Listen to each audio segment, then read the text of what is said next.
First of all, I would like to thank each and every one of you who have accepted our invitation and taken time to come here. I'll not waste much time. There are many things that I would like to share, many things that actually none of you know. Even our family members didn't know until just a few weeks ago. So, yeah, we didn't share it with anyone, we were only the Lord. So, I'm going to share everything this evening. And please excuse me if I get emotional. So before I start, I'll read this verse from scriptures. Luke chapter 8, verse 39. Return home and tell how much God has done for you. So the men went away and told all over town how much Jesus had done for him. So, as Don said, I've been waiting for this moment for 2 years, and multiple times I wanted to host this Thanksgiving, but it got delayed and postponed for various reasons, COVID being one of them. So yes, this is more of a Thanksgiving than a birthday, because I want this to be like a Thanksgiving, thanking God for what the Lord has done in our lives. So I and Monica, we got married in 2016 May, and our plan was to buy a house first and then try for kids. So it took 2 years for us to get a home loan. So exactly on our wedding anniversary day, 2018, after 2 years, our home loan got approved, and we moved into our new house in December. As per plan, in December we moved into the new house, and February, March, Monica conceived. So things were going according to plan, and suddenly in June, Monica had a miscarriage. So suddenly all the things changed, and it was only the Lord who has given us the strength to bear it, and that's when the Lord taught us whatever happens in the life of a believer, it is according to the Lord's will. If He allows anything, it's only then that would happen in your life. So we accepted it, and we wanted to move forward. But Monica had to go through a lot of emotional swings. Multiple times, people were asking, is everything okay? Why you still don't have kids? Is your health okay? Did you get yourself checked? All these sort of questions. She was bothered about those questions, and then many times she came home crying. So at that time, we wanted to pray. So the Lord had already given us a promise that He would bless us with a son way back. So we know that the Lord would give us a son, but we did not know. We were just wanting to wait when. So August 2020, we decided to do fasting for 3 days. The only thing we asked the Lord, said, Lord, you said you will give, but we want to know when. Give us a number, give us some sort of number that we know. And multiple times, from my daily portion, from Monica's daily portion, from our family prayer, we got number 12 continuously. 12 disciples, 12 hours, so number 12, continuously we've been getting number 12. So we took it as an answer from the Lord, thinking the Lord wanted us to wait for 12 months. And we moved on. So October 2020, on the 11th of October, it was a Sunday. Monica had severe stomach pain, and that day in the evening we went to Auckland Hospital. So in the emergency they did all the tests and all, and they confirmed that she conceived. And this day was exactly 12th of October at 12 o'clock. And you remember that number 12 that I've been talking about? 12th of October exactly at 12 o'clock. Doctors confirmed that Monica conceived. So we came back home happily. Next day, I was just reading my daily scripture portion, and I have this habit of reading Word for Today, Our Daily Bread, and a couple of books written by Brother Vaccine. So in one of those books, on the 12th of October, I put it on the PowerPoint. So if you see, before I call, I will answer, and while they are yet speaking, I will hear. And if you see, there is a reference over there, Genesis 29:33. So if you read that verse, you see, she conceived again, and when she gave birth to a son, she said, Because the Lord heard that I am not loud, he gave me this one too. So she named him Simeon. And we see here, she gave birth to a son. That exact same day, the Lord confirmed once again that he was going to give us a son. So we were totally confident it would be a son. And when people have asked me, I also told them it is going to be a son. And I shared this with many people. So things were going fine right from October until March.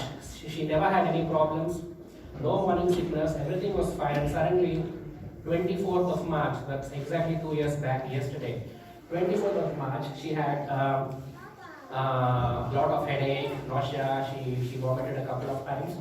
And then I checked her blood pressure and it was high. So we called the midwife. Midwife came and she checked and she said, it is better for you to go to hospital and get checked. So we went to hospital. They said you have to get admitted. So at this stage we were just expecting they would give her some sort of medicine, the BP would come down and then we'll go home. And then a couple of days passed by and they said it's not reducing. And they said it is a condition called preeclampsia, a well-known condition for many women, preeclampsia. And it was so severe that there is another, if it goes a bit further, it is called HELLP syndrome. I put it on a screenshot. HELLP syndrome, it's a life-threatening condition in pregnancy. It causes red cells in the blood to break down. So it causes problems with liver, bleeding, blood pressure. So it's linked with preeclampsia. So it's very rare, but it is life-threatening. So doctor said it could threaten the life of both the mother and the baby. And the reason for this is not known. They don't know why, what the reason for it. So doctor said we have to do an emergency C-section if things get worse. So 29th of March, Monica had severe chest pain and they did all ECG and they checked her heart. Her heart was fine. So actually the pain was coming from her liver. It was radiating back into her heart. So on that day, they were doing multiple blood tests. They were doing blood tests once every 1 hour, every half an hour, because they were checking her red blood platelet count. So with this HELLP syndrome, the blood platelet count would come down drastically. So when they were doing, they have observed that the blood platelets have fallen down drastically, and they said immediately they have to do a C-section and remove the baby out, else both the mother and baby would be at risk. So they did operation. So at this stage, the baby was exactly 27 weeks, 1 day. 27 weeks, 1 day. So doctors have told us it is a risky thing. So 27 weeks, roughly the survival rate of the baby would be 80%. So they made me sign that document and they did operation, they removed the baby out. So baby, when they removed out, his weight was 850 grams at 27 weeks. So his size was less than a 1 liter water bottle, and even the weight of a 1 liter water bottle. So it was that tiny, and we'll show his photos later on in a small video that we present. So when they took out the baby, they took him straight into the neonatal intensive care unit, and it was a very painful sight for us to look at. They were giving him injections, all sorts of pipes, tubes going in, because his hands were too small to give IV line. They have given it on in his thigh. So 4th of April, that was 5 days after his birth. This was on Easter Sunday morning at 9 o'clock. A doctor came and then he took us into a meeting room. So in the meeting room, he made us sit down and he asked us if we were aware of all the risks that were involved in this premature birth. So we said yes. So he turned on a TV and then he showed us a picture of Caleb's brain scan, and he told us during his birth, because he was so fragile, Caleb had a brain bleed, a brain hemorrhage during his birth. They say it's a grade 3 IVH, intravascular brain hemorrhage. So that's actually a bleed in his brain that causes the brain to swell, and when it swells, it will touch the skull and then it will rupture, it will damage the brain cells. So grade 3 is a situation in a borderline where anything can happen. So grade 4 is when the brain is already damaged. Grade 3 is in the borderline. grade 1 and 2 can be resolved easily. That's what the doctor said. So, when doctor told us about that, Monica was shaking, and then I was just holding her hand, and I was saying, don't believe, just don't believe what he's saying. And then we came back. We were feeling like we were out of strength. We were not able to walk. Monica was crying near Caleb's bed. A nurse saw her. She came and she hugged Monica. And then that's when we remembered that we took a verse for him on the 31st night, watch night service. And the verse is Daniel chapter 6, verse 25. Peace be multiplied. Peace be multiplied. So that's the verse that we got. So to know the background, we read the entire chapter of Daniel chapter 6, and that is the chapter that has given us the strength. So in that chapter, there were multiple verses. So that's the chapter where Daniel was in the lion's den, and so that's when he came out. So these were the verses that really gave us strength, and then we never looked back. We were totally confident. So these were the verses. Daniel 6:4. Neither was there any error or fault found in him. The Lord was talking straight from this chapter. Neither was there any error nor fault found in him. Daniel 6:4. And then Daniel 6:23. Not a scratch was found on him, for he had trusted the God. Daniel 6:27. He rescues and he saves. He performs signs and wonders in heavens and on earth. And then the other verses. The Spirit of the Lord was found in him. Nations saw him and worshipped the Lord.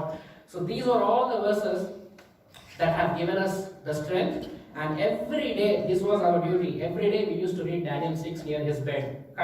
3 months that we were in the hospital, the 12 weeks that we were in the hospital, every day we used to read these verses. And standing here, I want to testify, never we prayed asking, Lord, please heal Caleb, because the Lord already said there was no error or fault found in him. All those 3 months that when we were in the hospital, those 12 weeks, we only praised the Lord. We only thanked the Lord for His word. We only thanked the Lord for the situation He put us in. Because we knew it was for the glory of God. Because clearly we see nations saw Him and worshipped the Lord. We know it was for His glory. And we never prayed except once, and I'm going to come to it in a bit. So yes, this journey was tough for us. They used to monitor all his vitals in the intensive care, his oxygen levels, his heart rate, his blood pressure, his body temperature, everything. And these premature babies, they actually forget to breathe. It sounds strange, but they actually forget to breathe. So when they do that, the oxygen level comes down, the heart rate goes down, and then all the alarms go off, and then you have to just come and just tickle their tummy, and they wake up and they breathe again. So nurses used to do that. We used to do that whenever we used to see all that.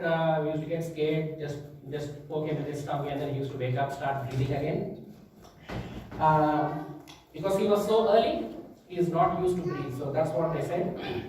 And it was a roller coaster ride. So days passed by. Second week of June, they were preparing to discharge Caleb because he was responding well to the medication. He was growing. The only reason why they kept him over there because of his prematurity. He was too young to breathe, and he was breathing by himself, but they just gave him some air support to help his lungs. And one more thing I forgot to mention, they had given Monica steroids to boost the growth of his lungs. When they knew she had HELLP syndrome, they immediately gave her steroids to boost the growth of the lungs. So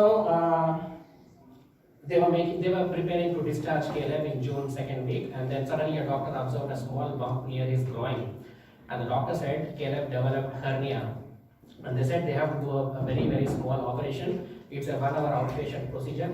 You just make a small slit, push whatever intestines or whatever, push inside, and then just close it. So that was a very simple procedure. They said we will do that and we'll send you home. So they don't have that facility in Middlemore Hospital, so they sent us to Auckland Hospital, Starship, in an ambulance. So they have given an appointment on the 18th of June, morning 8 o'clock. So we went there, a nurse from Middlemore accompanied us. We went to Auckland Hospital. And due to other important surgeries, his surgery got delayed and they did his surgery at 1 o'clock. So right from 8 till 1, we were just waiting there. So the time came, they took him in and the doctor said they have to give him local anesthesia and they have to give it in his spine. So because he's too young, he might move when they try to give him anesthesia, that injection in his spine. We will give him general anesthesia. So when they give general anesthesia to a small baby, baby can't breathe, so they have to put him on a ventilator. So they did that. 1 o'clock they took him in. 2 o'clock the doctor came out and the doctor said the operation is successful. They'll call you in 10 minutes. You can go inside, see the baby, and you can probably wait there for some time in the recovery, and then they'll send us back to Middlemore. From there they'll discharge us home. That was the plan. So they said 10 minutes, you can see the baby, and we were just waiting. They were not calling us in. 1 hour passed by, and the nurse that came with us, who accompanied us from Middlemore, he was getting calls from Middlemore. And then we were getting tensed. Why are they not calling us? They said 10 minutes, it's been 1 hour. And then the doctor comes out and they took us again into a meeting room, and then we were like, again, what's happened? So the doctor, they made us sit down and they said there was an incident that has happened in the operation theatre. So after the surgery, everything went well. We were trying to shift the baby from the operation theatre onto a stretcher to take him to the recovery. So when they were moving him, his ventilator tube moved and that malfunctioned. So when that happened, because the baby is still in the effect of anesthesia, the baby can't breathe. So his oxygen levels and his heart rate drastically fell down. And then he went into 4 minutes of hypoxia. I'll put what hypoxia is over there. Hypoxia is a dangerous situation. It is a medical emergency that can happen from many events where oxygen to the brain is cut off. Cerebral hypoxia can kill brain cells and lead to brain damage and death. So at that time, when the ventilator tube malfunctioned, it did not work. They had to give him CPR to revive him. So they have given him CPR. And then they changed the ventilator tube, put it back, and then he came back. So this was another incident that I never shared with anyone, and the Lord brought him out of it. So when that happened, they still put him in the operation theatre. They did not move him. They cancelled all the operations that followed in that operation theatre because they tried to move him and it malfunctioned. So they did not want to take chance. They just left him there. And then the doctor took us in. We went into the operation theatre, and that side I just can't remember. He literally, I can't forget that side. He looked as if he fought with someone and he got knocked off. He was full red in color. All the machines, they were just pumping air into his lungs, all pipes, tubes, everything. And we'll show the photo of him shortly in some time. And it was a very hard fight for us. So they engaged an emergency doctor from Middlemore. They sent a doctor from Middlemore to Starship, and this specialist doctor started questioning these doctors, like what went wrong. He was doing an incident report, asking what has happened, and in that report, they came to know that they have given him overdose of morphine. So this overdose of morphine caused him to be on ventilator for 18 hours. So after all that, they arranged a small ICU kind of thing, a portable one. They put us in an ambulance. They sent us in an ambulance back to Middlemore, and that was the first time I sat in an ambulance with a siren. So 2 o'clock, the operation was finished. By 3 o'clock, we were supposed to go to Middlemore. At 8 o'clock in the night, we went in an emergency situation back to Middlemore. And this news just spread all over in the hospital. It was a very big issue. And then all the reception people, they knew us because since 3 months we've been there in the hospital. They were just asking, are you okay? Is everything fine and all? So that news spread to everyone. So it was a very big issue. So the next day, 19th, from the 18th of 19th, overnight, that was the time, the first time when we prayed, Lord, please revive him, please touch him. That was the only time we prayed. Apart from that, we were only thanking the Lord for the situation. It was really a time where our faith was put to test, and the Lord brought him out of it. So next day in the morning, that entire night we were just going and asking, just checking on him to see if he started breathing, but he was not breathing. He was still on the ventilator because of that effect of morphine, overdose of morphine. So next day at 12 o'clock, he started breathing. They removed ventilator, and then slowly he recovered from them. So everything went on well. After that, they were making plans again to discharge him. And then during his discharge, doctors had this concern because twice, once during his birth, he had a brain bleed, he had a hemorrhage, and the second one is due to this hypoxic event. Brain can be damaged because this oxygen supply to the brain is cut off. So they did an MRI before they sent us home, and when they did that scan, they confirmed that there was a small brain injury on the right side of his brain. And when we asked them what could be the consequence of this, how would be his development as he's growing, so they said because the injury is on his right side, his left side would probably be slow, moving his left hand and moving his left leg and all. For the glory of God, I with my family, I want to stand here and testify. Doctors, they did continuous tests all these 2 years. He had regular checkups every month, every 3 months, every 6 months, every 1 year. His eyes, his development, his hearing, everything, and all the doctors, I can testify here, standing here, whatever the Lord said, they said he is perfect, his growth, he is perfect. That is what the doctors have confirmed.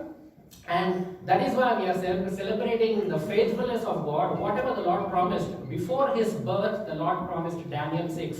And all the promises the Lord has fulfilled. So totally against. The Lord said there is no error, fault found in him. When they were trying to find faults, they said he had this, he had that.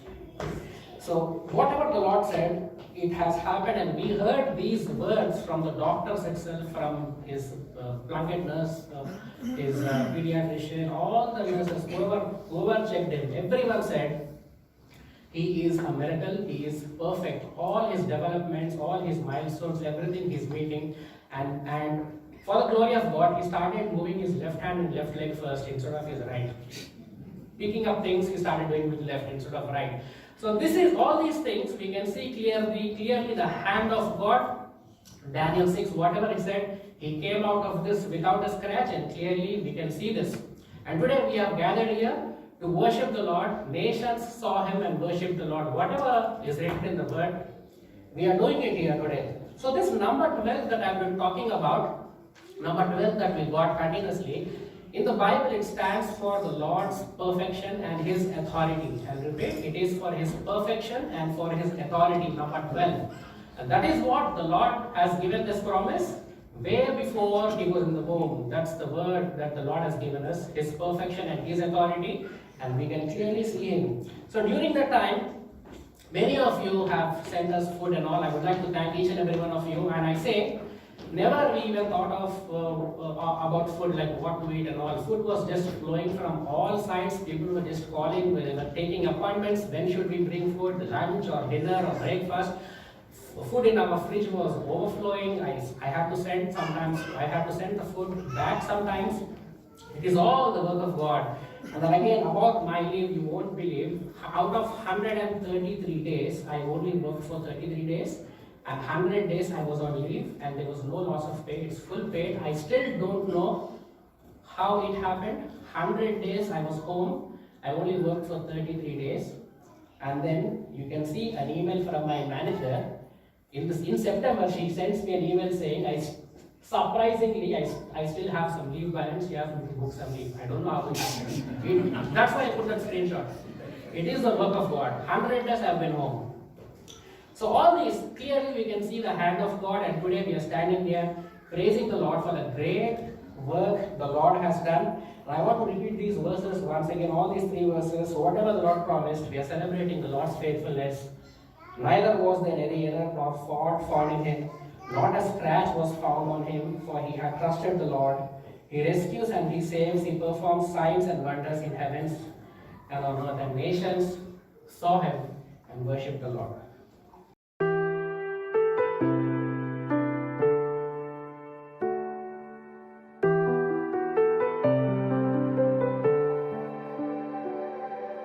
భయము లేదు దిగులే లేదు నా జీవితమంతా ప్రభు చేతిలో నిరాశ నన్నెన్నడు ముట్టలేదు నిరీక్షణతో అనుదినం సాగేదను భయము లేదు దిగులే లేదు నా జీవితమంతా ప్రభు చేతిలో నిరాశ నన్నెన్నడు ముట్టలేదు నిరీక్షణతో అనుదినం సాగెదను యావే నీవే నా దైవం తరతరముల వరకు యావే నీవే నా ఆశ్రయం తరతరముల వరకు నీవు కునుకవు నీవు నిదురపోవు ఇశ్రాయేలును కాపాడువాడు నీవు కునుకవు నీవు నిదురపోవు ఇశ్రాయేలును కాపాడువాడు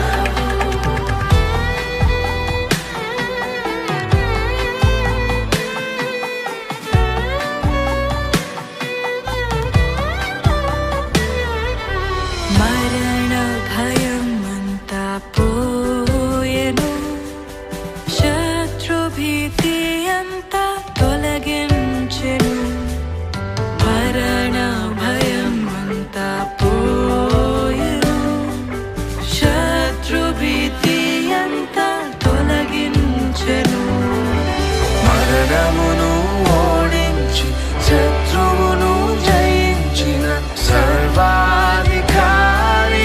నా దేవా మరణమును ఓడించి శత్రువును జయించిన సర్వాధికారిని నా దేవా యావే నీవే నా దైవం తరతరముల వరకు యావే నీవే నా ఆశ్రయం తరతరముల వరకు నీవు కునుకవు నీవు నిదురపోవు ఇశ్రాయేలును కాపాడువాడు నీవు కునుకవు నీవు నిదురపోవు ఇశ్రాయేలును కాపాడువాడు